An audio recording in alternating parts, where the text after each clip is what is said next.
Bienvenue à tous pour cet nouvel épisode des Chroniques Melsion pour l'entrepreneur. Tous les vendredis matins à 10h30, nous vous proposons deux chroniques qui ont, d'après nous, un objet d'intérêt pour Me voilà. l'entrepreneur. Je suis là, évidemment, je suis là. Alors, permets de te poser une question. Pourquoi est-ce que tu vas nous parler du bon prix pour une acquisition? On sait tous qu'il faut acheter pas cher quand on veut acheter une entreprise. Eh bien, justement, c'est parce que on sait bien chez Melsion que c'est pas si clair. C'est pas si clair. En fait, on va voir qu'il y a des gens qui regrettent d'avoir voulu faire les malins, d'avoir cherché à faire du poker. Alors reprenons à la base, acheter une entreprise, la plupart du temps, c'est une bonne idée. Est-ce que le prix d'achat pour autant est essentiel? Alors, ce qu'on va voir, c'est pourquoi il faut faire des acquisitions d'après nous et quel impact a le prix d'achat et quelle différence finalement entre le prix et le financement. Donc, la crainte de tout acquéreur quand il fait une acquisition, c'est d'acheter trop cher. C'est en fait de se faire avoir. Vous savez, c'est la mariée qui avait caché les choses avant le mariage et puis qui révèle après. C'est dit autrement chez les investisseurs, ils appellent ça la oh shit meeting. C'est euh, la réunion qu'on fait après avoir acheté, après avoir tout signé, et là on rencontre le management, et là le management nous dit oui, alors oui, effectivement, on vous avait pas dit ça, mais et là les investisseurs sont en train de faire oh shit. Voilà. Donc on est en train de parler de ça, on est en train de parler de cette peur d'avoir des choses qui sont cachées, et les raisons de ça tiennent au fait que il n'y a pas dans les statuts juridiques de l'entreprise, dans la notion juridique de l'entreprise, il n'y a pas une définition d'entreprise, il y a une définition de société. Et une société, eh bien, elle est caractérisée par des actions. Donc, on a des actions qu'on achète, tu as acheté tes actions, ben c'est bon, tu as ton entreprise. Comment ça, elle est vide? Ah bah oui, j'ai peut-être vendu deux, trois actifs, mais attention, hein, j'ai mis pour un prix correct. Ouais, donc là, il va falloir tous les deux. L'erreur sur la chose ou la présentation de faux bilan, la manœuvre de l'osive. On n'est pas sorti de l'auberge en fait. Alors, ça a été pris en compte hein, aujourd'hui dans la finance moderne. On sait bien qu'il faut faire un audit comptable et financier et puis qu'il faut mettre une garantie d'actifs nets. Alors, qu'est-ce que ça veut dire? Ça veut dire qu'on va auditer les comptes pour essayer de voir des choses qui ne sont pas dans les comptes. Par exemple, le risque fiscal et social. Hein, il n'est pas dans les comptes. Hein, sinon, ça ne nécessiterait pas un contrôle fiscal ou un prud'homme. Et puis on va demander au vendeur bah, de nous garantir qu'il a bien géré en bonne façon et que si jamais il a fait des erreurs auprès du fisc ou auprès des prestations sociales, et ben, qu'il prend ce risque à sa charge. Évidemment, on lui laisse la possibilité de se défendre, sinon ce serait trop facile. Tu prends tout ce qu'il y a comme sujet fiscal et puis nous on appelle le fisc, on lui dit tiens, allez servez-vous, de toute façon c'est lui qui paye. L'autre chose qu'on peut trouver en faisant un audit, c'est les engagements hors bilan. C'est des choses qui sont des promesses qu'on a fait aux employés, aux fournisseurs, aux clients, ou même des contrats dans lesquels on a promis des commissions, des remises de fin d'année, des prix garantis, des garanties de bonne fin. Donc tout ça, ça permet de s'assurer que ce qu'il y a dans la société est à peu près ce qu'on veut acheter. Donc on va acheter des actions, mais avec aussi des déclarations bien claires du vendeur qu'il y a dans cette société, avec ces actions, tout ce contenu. Et puis donc la garantie dite de passif, c'est ça comme ça qu'on l'appelait à mon jeune âge, c'était l'idée que si le passif augmente par rapport à ce que vous nous avez déclaré, eh ben vous compensez. Et puis en fait, on s'est aperçu que c'était aussi le passif qui pouvait baisser. Peut-être que par exemple, au lieu d'avoir une dette qui a augmenté, c'est un stock qui a diminué. Donc du coup, ça a obligé à mettre en place une garantie d'actifs passifs. Alors évidemment, il y a les vendeurs qui disent oui, mais attention, parfois le stock a baissé, mais ça fait baisser aussi le passif, ça fait aussi baisser les dettes. Donc il faut qu'on compense l'un par l'autre. Bon, et donc aujourd'hui, ça amène donc à ce qu'on appelle la garantie d'actifs nets, la GAN, qui est la façon qu'on a maintenant de faire signer aux vendeurs une promesse que si jamais il y a des choses qui apparaissent dans le bilan qui n'y sont pas, maintenant, eh ben, il compensera. Et on va lui demander donc du coup une garantie de la GAN. On va lui dire, écoute, je sais que tu pars demain, une fois le chèque reçu, en Thaïlande. J'ai pas envie d'avoir à te courir après en Thaïlande, donc tu vas, sur le chèque qu'on t'a mis, mettre une partie dans un séquestre et tu nous laisses 6 mois, un an pour voir si cette garantie d'actif est nécessaire à activer. Alors tout ça, ça peut nous mener éventuellement vers un prix négatif. Alors les avocats des vendeurs sont vent debout pour éviter ça. Mais si jamais l'actif net a baissé plus que le prix qu'on a payé, eh ben, ça devrait en théorie obliger le vendeur à nous verser de l'argent en plus de ce qu'il a reçu. Vous voyez qu'on a moyen de mitiger le risque de fraude, de dol, d'erreur. Donc finalement, le problème est ailleurs. Alors où est le problème? Il est dans le fait que quand je vends, c'est parce que je pense que c'est une bonne affaire. Et quand j'achète, c'est parce que je crois que c'est une bonne affaire. Alors ça donnait, ça a donné un prix Nobel d'économie en 2001. Je sais que beaucoup considèrent que le prix Nobel d'économie n'est pas un vrai prix Nobel, puisque c'est le prix Nobel décerné par la Banque de Suède. Toujours est-il qu'en 2001, George Akerlof, Joseph Stiglitz et Andrew Spence se sont partagés un prix Nobel. Pour la petite histoire, sachez que j'ai déjeuné avec Andrew Spence et je ne savais pas qu'il était prix Nobel. Donc ça fait partie de ces gens que j'ai rencontrés avec une grande candeur parce que je ne savais pas qui ils étaient. Euh, Ils ont mis en avant l'asymétrie d'information. C'est-à-dire que contrairement à ce que les enseignements de la finance classique disaient, spécifiant qu'un marché financier doit être transparent et donc que le vendeur et l'acheteur devaient avoir les mêmes informations, eux disent il faut une asymétrie, sinon il n'y a pas de transaction. Si on n'a pas une vision différente de l'acheteur ou une vision différente du vendeur, on ne va pas vendre et lui ne va pas acheter. Il y a une vraie nécessité pour que la transaction existe, à ce qu'il y ait une asymétrie. Donc on fait face à une asymétrie. On a un vendeur qui connaît particulièrement sa boîte, qui décide que à ce prix-là, je la vends, et un acheteur qui n'y connaît rien et pense que à ce prix-là, il va faire une bonne affaire. Alors, il y a beaucoup d'entreprises qui ont réussi grâce aux acquisitions. Il y a beaucoup d'entrepreneurs qui ont réussi. Donc, est-ce qu'il faut acheter ou vendre? Est-ce qu'il faut consolider son secteur? Nous, chez Melchior, on pense qu'il faut acheter. Vous savez qu'on a une compréhension de l'entrepreneur qui est différente. On pense qu'un entrepreneur, c'est un individu qui a deux problèmes dans la vie, contrôler sa destinée et avoir des challenges, avoir ses propres challenges. Alors, on a mis ça sur un joli petit graphe qui est un graphe dans lequel il y a deux grands axes, contrôler sa destinée et relever de nouveaux défis. Et en bas à droite, en haut de cet axe de contrôle de sa destinée, on va trouver les indépendants, qui ne sont pour nous pas pareils que les entrepreneurs. Indépendants, des gens qui ont une boutique, qui ont une practice, qui sont juristes, médecins, commerçants. Et on pense qu'eux ne sont pas entrepreneurs parce qu'ils ont leur practice et ça leur suffit. À l'inverse, vous avez des dirigeants qui, eux, ont besoin de nouveaux défis permanents. Ils vont jamais s'arrêter à ça y est, j'ai réussi, il leur faut un nouveau moteur. Et l'entrepreneur, c'est la conjonction des deux, c'est-à-dire ceux qui sont en haut à droite. Alors, dans ce contexte, est-ce qu'une acquisition va augmenter le contrôle de la destinée ou l'atteinte des challenges?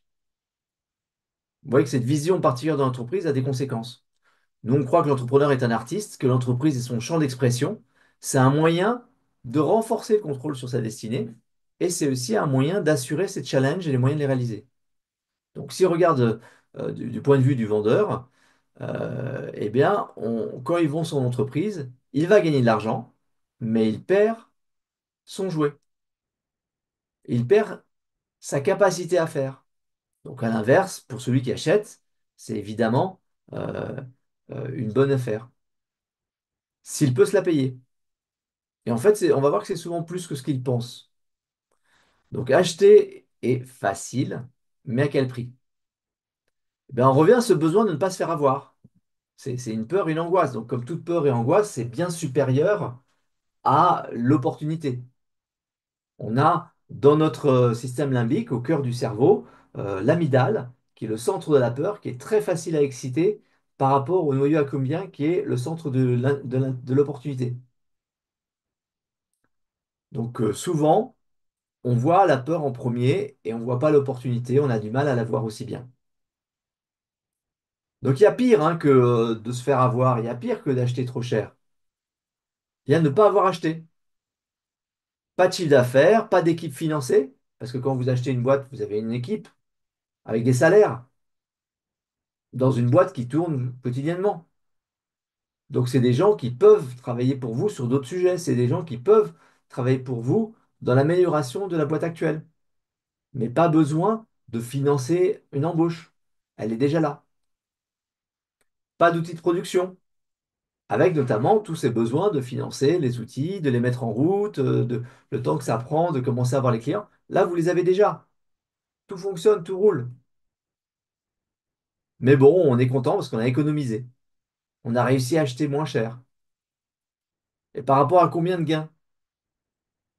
Je vais vous prendre un cas comme ça, tout bête. Un entrepreneur qui va acheter une entreprise il propose 1 million d'euros. Et là, il sent que c'est un peu tendu, qu'il y a un concurrent autour. Et il me dit qu'il a un business plan à 3 ans où il pense faire 2 millions d'euros par an. Bon, pourquoi 1 million? Si le concurrent propose 2, il va pas avoir l'entreprise. Est-ce que vraiment, à 2, il n'achète pas? Mais évidemment, il achète à 2. Même à 6, il achète. Une entreprise qui fait 2 millions par an, elle peut emprunter 6. Pas maintenant, mais on a moyen d'aller bien plus haut. Pourquoi est-ce qu'on s'est mis à 1? Bah souvent, c'est qu'on ne s'est pas posé la question de la valeur que ça avait pour nous. Du coup, on fait une erreur classique, on se croit au poker. On croit que l'important, c'est de se positionner par rapport à l'autre. Et puis, un autre problème, c'est qu'on ne fait pas la différence entre prix et financement. Ah oui, mais moi, je ne peux pas payer 6. Non, tu ne peux pas payer 6 maintenant, mais tu peux promettre 6. C'est possible, ça. Tu peux faire en sorte que, voilà, dans 3 ans, 5 ans, on va prendre 2 ans de marge de manœuvre, dans 5 ans, je te paye 6. Donc, tu as un maintenant et 5 dans 5 ans. Bon, c'est différent d'avoir quelqu'un qui propose un ou même 2. Alors, quelles sont les sources de financement par rapport à ça? Bah, écoutez, il y a le cash flow de votre société, le cash flow actuel et futur. Il y a la banque, il y a les investisseurs, mais vous savez que chez Melsion, on n'est pas très fan du mode classique d'investissement. On propose plutôt le prêt structuré. Il y a le vendeur, et il faut savoir le lui demander de la bonne façon. Et il y a les actifs de la cible. Alors ça, c'est plutôt pour les entreprises en difficulté. La banque, bah, il faut que la cible soit rentable. C'est dans la limite de 4 fois les l'EBITDA. Et il y a une autre limite qui est 2 à 4 fois les fonds propres, mais ça peut se gérer puisque c'est les fonds propres ou les quasi-fonds propres. Les investisseurs, alors c'est s'ils ne s'opposent pas aux besoins de l'entrepreneur. Vous savez qu'on va parler de l'autonomie et des challenges. Donc un investisseur qui dit, écoute, bien sûr, pas de problème, mais dans 5 ans, on vend la boîte. Ah ben non, l'entrepreneur, lui, il veut pouvoir décider s'il vend ou vend pas dans 5 ans. C'est un différent sur l'autonomie. Et puis, les investisseurs, ils disent, écoute, nous, on te suit sur le business plan que tu nous as donné. Si tu veux changer de business plan, il faut qu'on le valide et on n'est pas sûr de dire oui. Bon, bah là, on a un problème. Et l'investisseur, eh ben, l'investisseur, on voudrait qu'il soit un sleeping partner, en fait, sans clause de sortie, sans clause de gouvernance. Oui, non, mais c'est rien, c'est juste une clause où on dit qu'on doit valider ensemble le budget. Ah bah ouais, donc si on ne le valide pas, il se passe quoi? C'est un pouvoir énorme qu'on donne à un investisseur qui est souvent minoritaire. Non, c'est hors de question. Donc nous, on propose plutôt un financement structuré. Qu'est-ce que c'est? Donc c'est quelque chose qui est compatible Melsion. C'est un prêt sans échéance. Pas besoin de dire à quel moment on doit le rembourser. En revanche, ce qu'on va dire, c'est comment on le rembourse. Donc on va dire fonction des résultats de la cible. Par exemple, un pourcentage du chiffre d'affaires ou de l'EBE. Et puis on va mettre une limite. On va dire jusqu'à 3 fois l'investissement que tu as mis, eh ben, tu auras le droit à 5% du chiffre d'affaires. Et on va rajouter un petit point qui est une option pour le cas d'une vente. Quand tu auras eu 3 fois ton investissement, je te devrai plus rien, sauf si, en ayant vendu, eh ben, un pourcentage qu'on t'attribuerait représenterait plus d'argent que ça, auquel cas je te ferai la différence, tout ou partie. Pour info, il y a une structure qui s'appelle We Do Good, qui a une documentation qui match ça très exactement. Donc, vous pouvez le faire sans avoir besoin de faire des dépenses d'avocat et de devoir réinventer le fil à couper le beurre. Le vendeur, lui, est capable de nous financer. Ah, il ne faut pas lui demander un crédit vendeur, hein. Il faut lui parler d'un investissement parce que le vendeur, il va recevoir ses 6 millions et qu'est-ce qu'il va en faire? Bah, il va les dépenser. Oui, enfin, vous savez, dépenser, c'est pas si facile que ça, hein, au-delà d'1 million, c'est en général assez difficile. Bon, et puis le reste, eh ben, il va le placer. Et nous, on lui propose de le placer dans une entreprise extraordinaire qu'il connaît bien, avec un entrepreneur formidable qui est nous. Bon, il n'a pas de raison de ne pas vouloir. Alors, on ne lui demande pas de tout mettre, hein, on lui demande de mettre 1 ou 2 fois le BE. Comme en général, on est prêt à aller jusqu'à 5 à 6 fois le BE, eh bien, ça permet d'avoir un tiers de notre financement qui est là. On le met en financement Melsion, hein, le financement structuré, ou on le met en quasi-fonds propres, donc une obligation convertible qu'on va pas convertir, ou une action de préférence. Ça permet, puisqu'on va subordonner le remboursement de cet argent aux banques, que ce soit considéré comme du fonds propre ou quasi-fonds propre. Et ça permet éventuellement de garantir au vendeur qu'en cas de défaillance, il reprend la main sur la boîte. C'est pas ce qu'il souhaite, mais c'est une bonne garantie. On va pas mettre de l'argent sur la table et faire n'importe quoi parce qu'on sait que tu pourrais reprendre le contrôle sans que tu ne rembourses rien. Ce serait une très mauvaise affaire pour nous. On met des intérêts annuels légers et on met une prime de non-conversion, ce qui fait que si on a pris 1 million, eh ben, on lui remboursera dans 5 ans 2 millions, par exemple. C'est une façon de mettre un intérêt dans l'investissement qu'il vient faire chez nous. Après, les actifs, comme je vous l'ai dit, c'est plutôt sur des entreprises en difficulté parce que c'est très coûteux. Donc, c'est plutôt des cibles en retournement. Qu'est-ce qu'on peut financer? Le poste client. Ça s'appelle la facturage. Ça coûte cher. Ça demande de la technicité. Mais c'est une façon de trouver l'argent dont on a besoin pour faire l'acquisition. Le stock. On vend le stock et on va le racheter au fil de l'activité avec une marge pour le financer. Comme je vous l'ai dit, ce sont des financements assez coûteux. L'immobilier, quand il y a un immobilier dans l'entreprise, eh ben, on peut se le revendre à soi-même et faire un leaseback, c'est-à-dire qu'on va avoir le financement qu'on va prendre auprès de la banque qui va nous permettre de financer l'acquisition, qui va être financé par un loyer. Donc on rajoute de la structure, un loyer, on rajoute de la structure dans ces 3 cas que je viens de vous citer, du frais fixe. Donc, si l'entreprise est un peu aux limites, on est en train de mettre du poids dans la cale, alors que l'eau est déjà au bord de la ligne de flottaison. Tout ça pour dire qu'on peut proposer un prix payé différemment plus tard. En conclusion, c'est possible de réussir par la croissance externe. On peut le faire plus facilement qu'on ne le pense. Il faut se poser la question de la valeur de la cible pour vous et séparer la notion de valeur de celle du financement.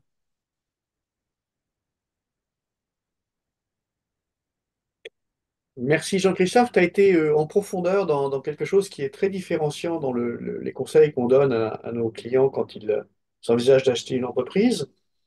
Et est-ce que tu veux bien éventuellement commenter ce petit dicton interne qui dit si c'est finançable, c'est OK. Ben, souvent, ce que les entrepreneurs n'ont pas en tête, c'est que on n'est pas en train de faire un financement avec une caution personnelle et avec un risque absolu.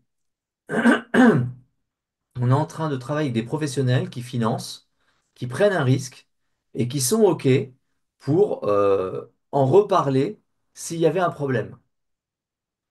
Donc, on part avec une, un optimisme mesuré.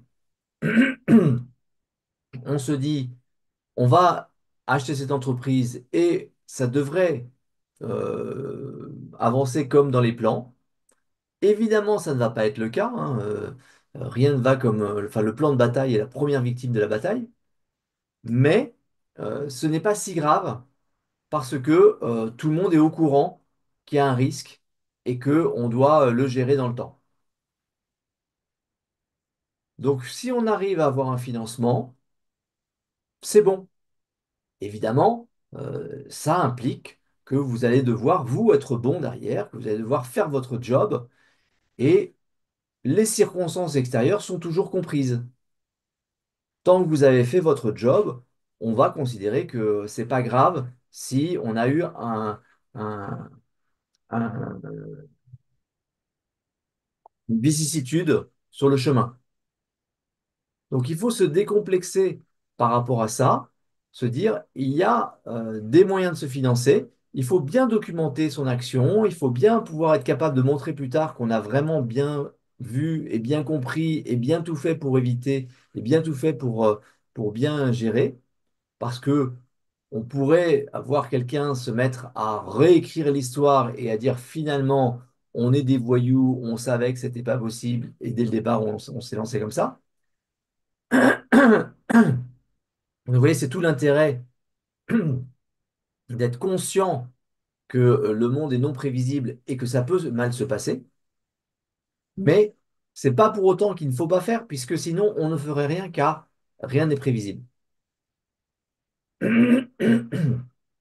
Est-ce que ça répond à ta question, Patrick?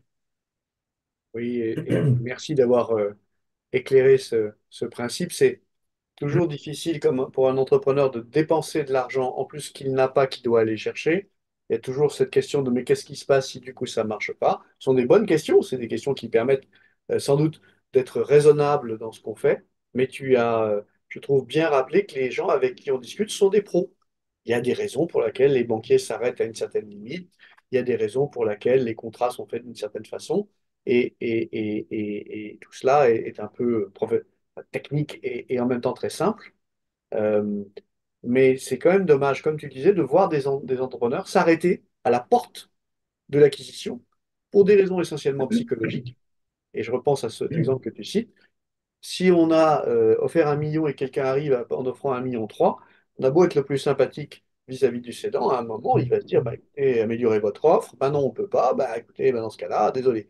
Et peu importe le chiffre d'ailleurs. Alors qu'en fait, dans le cas que tu donnes, on aurait pu offrir sans problème 1,3 million, 1,4 million, 1,5 million, sans rentrer forcément dans une enchère, mais en expliquant que voilà comment ça peut se construire.